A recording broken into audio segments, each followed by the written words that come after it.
নমস্কার প্রিয় দর্শক, আপনাদেরকে 4পাই আইডিয়াজে স্বাগতম। আপনারা আমার গত পর্বের ভিডিওতে দেখেছেন বিজ্ঞানবাদ ও বিজ্ঞান মনস্কতা সম্বন্ধীয় আলোচনা। আর আজকে দেখব আমরা জ্ঞান পিপাসু কিছু বিজ্ঞানী কিভাবে নিজ নিজ ধর্মীয় আচরণকে বিজ্ঞানের মতো সমান গুরুত্ব দিয়েছেন। অতি সম্প্রতি ভারতের চন্দ্রাভিযানের প্রাক্কালে ধর্মীয় আচার অনুষ্ঠান নিয়ে বিজ্ঞানবাদীদের তথা মৌলবাদীদের তর্ক বিতর্ক অব্যাহত। ইসরো প্রধান শ্রীধর পানিকর সোমনাথ বা এস সোমনাথ কেন মন্দিরে পুজো দিলেন তা নিয়ে আক্রমণ চলছে একেবারে ব্যক্তিগত স্তরে। যদিও এস সোমনাথ বলেছেন তিনি পরিব্রাজক, কখনো বহির্জগতের কখনো অন্তর্জগতের। তার মন কখনো মহাবিশ্বের রহস্য অনুসন্ধান করে, আবার কখনো ঈশ্বরের কাছে আত্মনিবেদনের মাধ্যমে তিনি শক্তি পান। বিজ্ঞানের ইতিহাসে এটা নতুন নয়।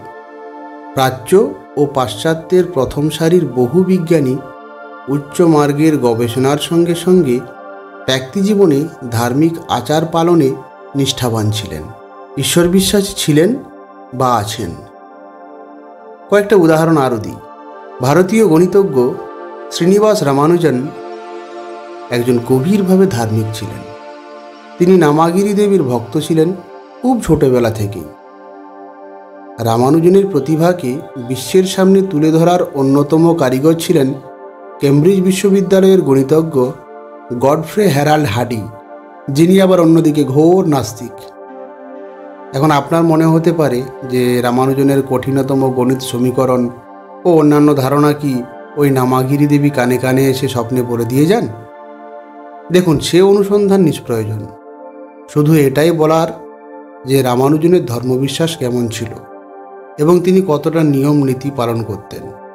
যদিও সেই প্রশ্নের সঙ্গে তার প্রতিভা বা গণিতশাস্ত্রে তার অবদানের কোনো সম্পর্ক নেই, কোনো বিরোধও নেই, আবার কোনো সঙ্গতিও নেই।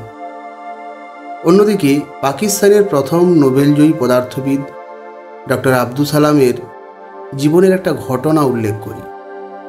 বিশ্বজগতে 4টি মৌলিক বল কাজ করে: মহাকর্ষ বল, তড়িৎচুম্বকীয় বল, দুর্বল নিউক্লিয় বল এবং শক্তিশালী নিউক্লিয় বল।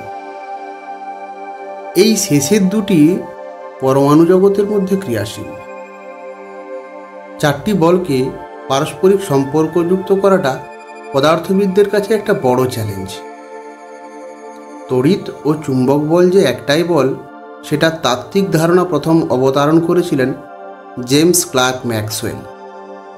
ঠিক তেমনই তড়িৎচুম্বকীয় বল ও দুর্বল নিউক্লিয় বল যে একই বল তা প্রমাণ করেছিলেন সালাম, সেলডেন লি ও স্টিভেন ভাইনবার্গ। সালাম উল্লেখ করেছিলেন যে একীভূত বলের ধারণা অর্থাৎ এই ইউনিফাইড ফোর্সের কনসেপ্টটা ড্র করার জন্য নিজের গভীর ধর্মবিশ্বাস থেকে তিনি প্রেরণা লাভ করেছিলেন। আবার দেখুন, পদার্থবিদ্যায় ভারতের প্রথম নোবেলজয়ী ডক্টর সিভি রমন নিজেকে ধার্মিক বলতে বিন্দুমাত্র দ্বিধা করেননি। অন্যদিকে গান্ধীজি ও প্রাণীবিজ্ঞানী গিলবার্ট রমনের কথোপকথনে রমন বলেছিলেন, ঈশ্বর থাকলে বিজ্ঞান তাকে বিশ্বব্রহ্মাণ্ডের সন্ধান করবে, আর না থাকলে তিনি সন্ধানের যোগ্য নন। এবার আসি অ্যালবার্ট আইনস্টাইন প্রসঙ্গে।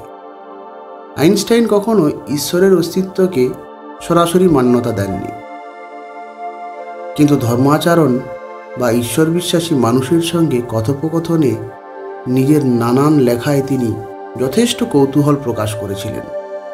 এখানে প্রসঙ্গত উল্লেখ্য, আইনস্টাইন কিন্তু স্পিনোজা গডে বা স্পিনোজা ঈশ্বরে বিশ্বাসী ছিলেন। একবার আইনস্টাইন রবীন্দ্রনাথ ঠাকুরকে প্রশ্ন করেছিলেন, বিশ্বজগৎ থেকে বিচ্ছিন্ন এমন দৈবিক সত্তায় কবি বিশ্বাস করেন কিনা।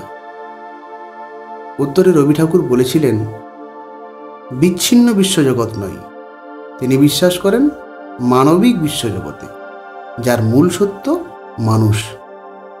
উদাহরণস্বরূপ, বস্তু হয়তো বাইরে থেকে নিরেট কঠিন, কিন্তু ভেতরে থাকা ইলেকট্রন প্রোটনের মধ্যে কত না ফাঁকা স্থান থাকে।